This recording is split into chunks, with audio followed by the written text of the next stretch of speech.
Hey everybody, I wanted to record a quick update video for folks who don't have time to plow through all of the words that I've put on Facebook. I've been sitting here for a good while trying to just get to the point that I could record something like this. I am in a city that is under siege by a malevolent force. Now, there's this sense of normality in a lot of places you go. People still have to buy groceries. They still have to take their kids to school, but right now I'm sitting in a city where countless numbers of immigrants have been hiding in their homes from ICE agents who have been driving the streets, randomly stopping people, asking for documentation, circling schools. I've been at the Whipple building where ICE is headquartered, and multiple people have been released who were snatched up and taken there and are here, legally, and they have to release them.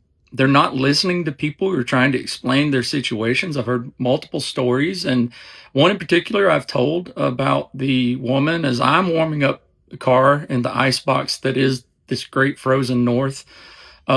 One morning while I was here, 20 minutes away, a woman was snatched as she did the same thing. And as she yelled for, pleaded, begged, her children are alone in the home. They didn't listen. I am witnessing a terrorization of a people that is capricious in nature. It is cruel. And people elsewhere, I also know that it's expanding, right? But this was the testing ground. This was a particularly, a particular focus here for a reason. And people damn well better wake up in this country. I won't say this isn't who we are, because this is exactly who we are. This is what we have built through. There are communities being terrorized that have been terrorized for a long time, right? There are people looking on now at others, at white people saying, hey, we tried to tell you, right? This is coming. I've been saying it for years. And on some level, yes, a lot of people who are realizing that this violence can be directed at them unfairly and arbitrarily. While that is true, absolutely, in a lot of places and in a big way, this particular city, I think, was going to boil over regardless of a murder. It certainly didn't help things, because this is a city that cares about the people around them. I've never been in a place that is so tight-knit, knows all their neighbors the way that they do, works to support them day in, day out, right? This is a city that goes through a multi-month brutal winter together that doesn't discriminate against the people here. And they've got to work together, and they've got to know each other. And because of that, this administration picked the wrong city. They did. But at this time, I am just unnerved, doesn't begin to describe it. And a lot of the folks who followed me for years, you guys know what I've seen.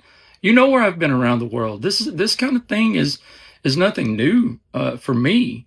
But the people here are scared, and they're hurting, right? This thing that's being inflicted upon them, these violation of rights, this targeting of their neighbors, of immigrants, of black and brown people, it has people scared. I mean, it's working on a number of levels.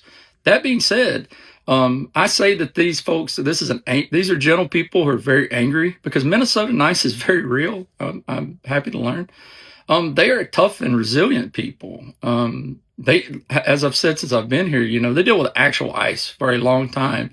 So this organization ICE, they will outlast. I'm confident of it. But at the same time, the targeting of journalists, from the federal level, using the laws that they did to target them, that's normally a local thing, right? And It's on purpose. It's not about enforcing the law. ICE is not here to get bad people. ICE is here to inflict harm and terrorize these people. And the narrative that is going around on the internet in right-wing circles and a lot of the places I'm seeing is so stunningly wrong. It's wrong. This is not a city that's burning down. This is not a leftist insurrection, right? And the people, you folks are out there doing that. You can't, like, the damage you are doing, you have no idea. And you have no idea how ridiculously wrong you are. You are so utterly and ridiculously wrong. And your fellow citizens and residents in this country are suffering because of your actions. Shame on you. Stop it. Stop following grifters who are, some of them are here trying to get sound bites at protests to make it look like a certain thing is going on, right? They take elements of truth of things that have actually happened, and they weave together this ridiculous story that that allows the administration to manufacture consent and for these things that are going on, and it hurts people, and it's hurting people right now. This is over. You drive around the city though, right? And like I said, people still have to live their lives. They still have to do things. But in amongst living their lives and taking their kids to school and doctor's appointments and all of that, they're getting groceries for their immigrant neighbors that they're having to bring in and feed who have been in their homes for weeks, right? Like, I've heard many times that nothing is normal now, right? And it isn't. It's almost, it's like being in this place out of time, this weird existence that is going on as this plays out. And so I've been trying to tell my stories and to let people know. When I came here, I didn't know. I mean, I had an inkling that maybe I could tell these stories and experience this. I didn't know how uninformed I was. And I didn't know just how tight-knit and together this place is. And there's a reason that it's so organized, because it has to be, to survive these long winters and to be together. People are already working together.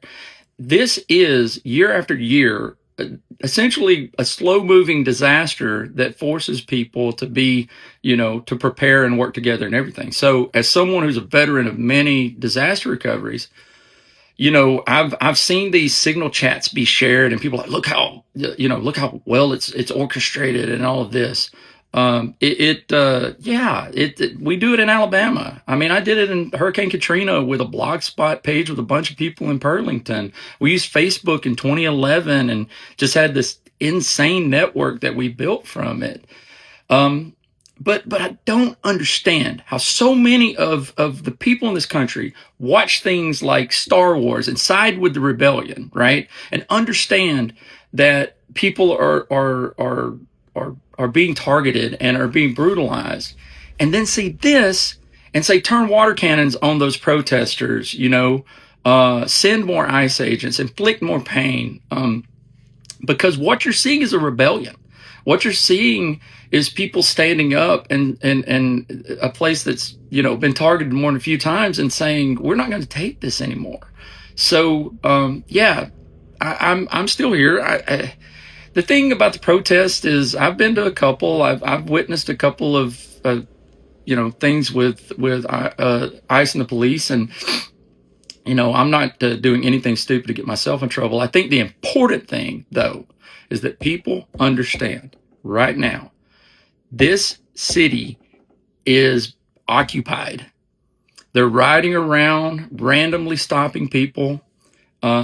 It's ramped down from what Bovino was doing, but the stories of that, they were just going door to door in neighborhoods, like regular neighborhoods, wherever, knocking on doors and saying, papers, please. All right. And that, and all of these other stories I've heard, the horror stories about the immigrant population here, who it seems very much to me to be loved and valued, because it's like, if you move to this icebox and you're willing to be here with them, you can, you're helped, and you're taught you got to help each other and your neighbors and work together. And so, I have a lot more to say, and I hope, I just wish I had the words to convey the fierce urgency of what is happening in this city. And I don't want to freak people out, but yet you need to be on some level. You do. And I'm trying to find hope in the fact that these are some of the nicest, warmest, caring people. And when you get gentle people angry as one of those people, and you sense the anger from me, I'm sure it doesn't come out often, but when it comes out, in a torrent. And so the video of Alex Preddy where people are sharing it, and see, he's unhinged. He kicked a car. Golly, they're exasperated and angry, and I feel it. I feel it with them too. You would be too if you've witnessed what some of these folks are witnessing, and the brutalization and the targeting of their neighbors and the immigrant community here.